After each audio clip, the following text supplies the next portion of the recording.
Good Monday evening, and thank you so much for joining us for DC News Now at 9. I'm Tasmin Mahfouz. Hi, everybody. I'm Chris Flanagan. Breaking right now, a 4-year-old is hurt after a triple shooting at Northwest DC. Yeah, it happened around 6:30 on Kennedy Street Northwest. Police just wrapped up a news conference on Missouri Avenue. That's where we find DC News Now's Daniel Hamburg joining us live. And Daniel, in the last 30 minutes, you learned that child is expected to survive. Yeah, when police arrived here on scene just about a half block up and over from where I am right now on the 100 block of Kennedy Street, they found 2 men with gunshot wounds, and then they got a call that a 4-year-old was taken to Children's Hospital also with gunshot wounds. Now, those 2 men and that 4-year-old boy are all expected to be okay. They have non-life-threatening injuries. Now, Chief Contee says this happened at about 6:25 this evening. He says there was an exchange of gunfire between several individuals. They drove over in a black car over this way to Missouri Avenue, where we are right now. Chief Contee says they actually have video of the shooting in which one of the men who was injured actually was one of the shooters, so that man will be placed under arrest. Of course, we don't know exactly how many shooters there were or who exactly was involved in this incident. Mayor Bowser was also on scene here. She says that the people on Kennedy Street, businesses and people who live there, are fed up with this violence, and some businesses wanted to stay open tonight, not letting this incident affect the neighborhood here. So a lot of people on edge tonight, but I want you to listen to what Chief Contee had to say, visibly frustrated.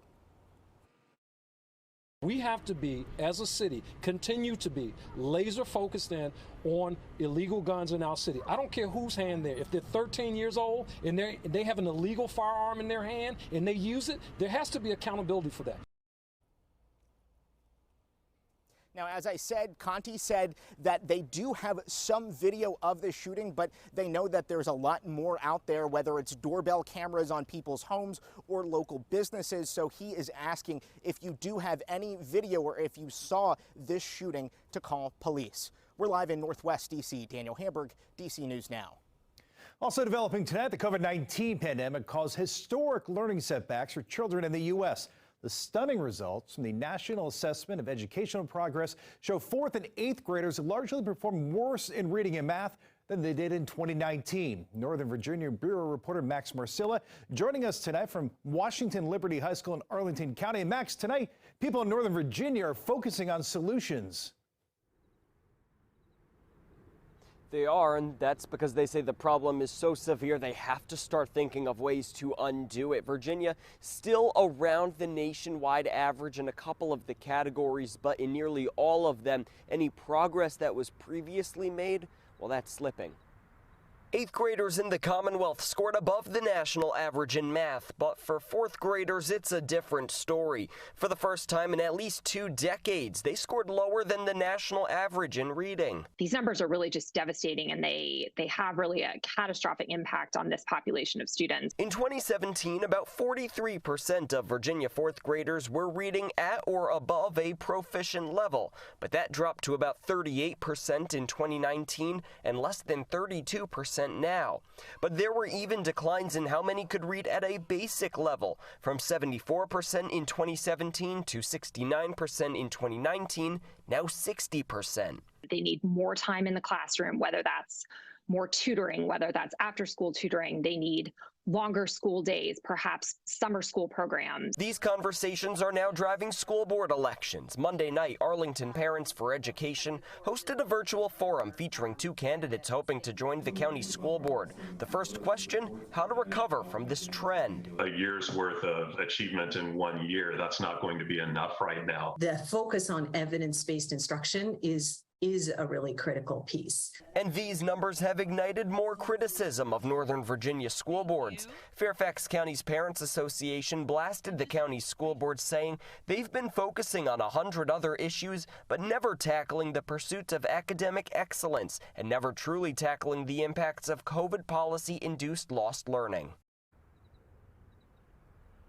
So that's a look at some of the reaction here in Northern Virginia. Earlier today, the governor and the Secretary of Education responded to these numbers showing some learning loss. And in our next half hour, we'll share what Governor Glenn Youngkin had to say. Reporting live from Arlington, Max Marcella, DC News Now. Max, thank you. So the same report shows fourth grade reading scores in Washington, D.C. actually dropped 8 points, while math scores dropped 12 points. Yeah, for D.C. 8th graders, math scores dropped 10 points. Reading scores stayed the same. Meanwhile, Maryland's scores show students lagging behind in both math and reading. The state's largest learning losses were in math. 75% of 8th grade students and almost 70% of 4th grade students are at or below basic achievement. Yeah, and the decline in student performance spans across the country. According to the report, nearly 4 in 10 8th graders nationwide failed to grasp basic math concepts. Not a single state saw notable improvement in their average test scores. Researchers usually think of a 10-point drop equivalent to roughly a year of learning loss. All new tonight, a shooting outside a Northern Virginia shopping center sends one person to the hospital. It happened on Little River Turnpike in Fairfax County just before 6 p.m. We're told that victim is expected to survive. Still no word tonight on search for a shooter. Also new tonight, the search is on for 2 shooting suspects. They opened fire in downtown Silver Spring today. They hit a business and a car. Happened this morning right before the Cava on Ellsworth Drive. Now, surveillance video shows a man pointing a gun, then he runs out before coming back into view. The second suspect is seen racing down the stairs holding a backpack. If you have any information, you're asked to call Montgomery County Police. And a new bill in D.C. could open the door for more sports betting apps in the district. Yeah, right now, D.C.'s program is fairly limited, with the D.C. Lottery control the only mobile app in operation.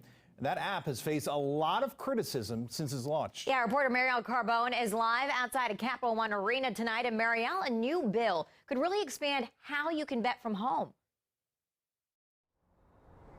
Yeah, that's right. I mean, right now, if you are at home sitting on your couch in D.C. and you want to bet on the Capitals game, you can only do that using one app. That is this one, the Gambet app. But council members have called this app a failure. And that is why they are looking to expand competition, opening up the playing field for more sports betting apps and companies here in D.C. The desire for sports betting is alive and well in D.C. Oh, it's exciting. But some say the district's only mobile app for betting, GameBet DC, isn't cutting it. Trash. Can't really get to it. Can't work it. Sports betting became legal in D.C. in 2019. That's when council awarded a sole contract to gaming company Interlot to develop the GameBet DC app. It's overseen by DC Lottery and is the only gaming app people can use in the district outside of going to a private sportsbook location, like here at Capital One Arena, or a DC Lottery retail location. And GameBet has faced its fair share of problems. On the biggest sports betting day of the year, the Super Bowl, the app crashed. It also lost money in its first year of operation.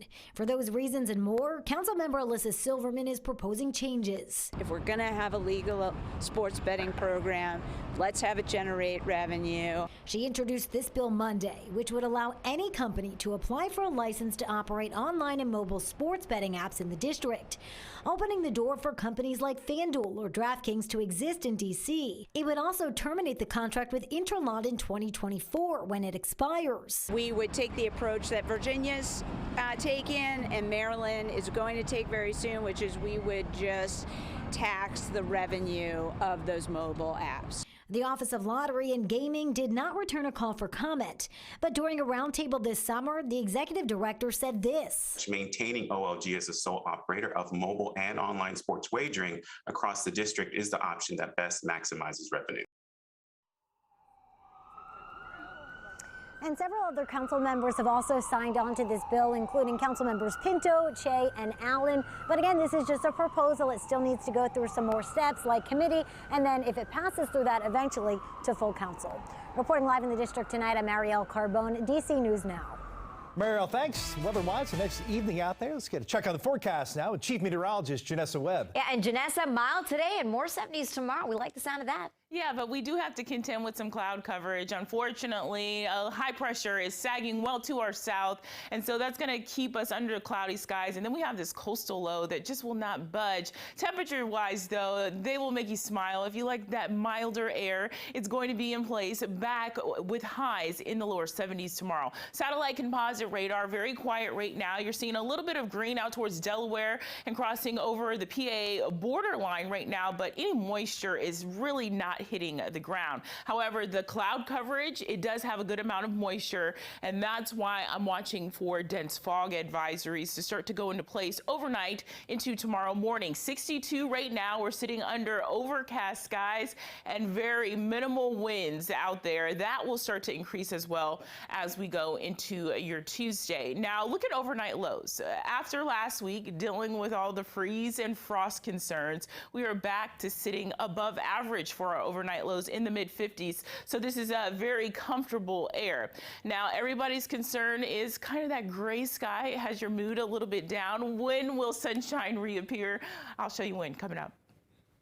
And when we come back, tragedy strikes a high school with yet another school shooting, this one in St. Louis. Tonight, we hear from a student who escaped. And health officials warn of a rough flu season ahead as hundreds call out sick from one Virginia school. You're watching DC News Now at 9, covering the news where you live from Washington, D.C. to West Virginia. Stick around. We're back with more news and weather after this.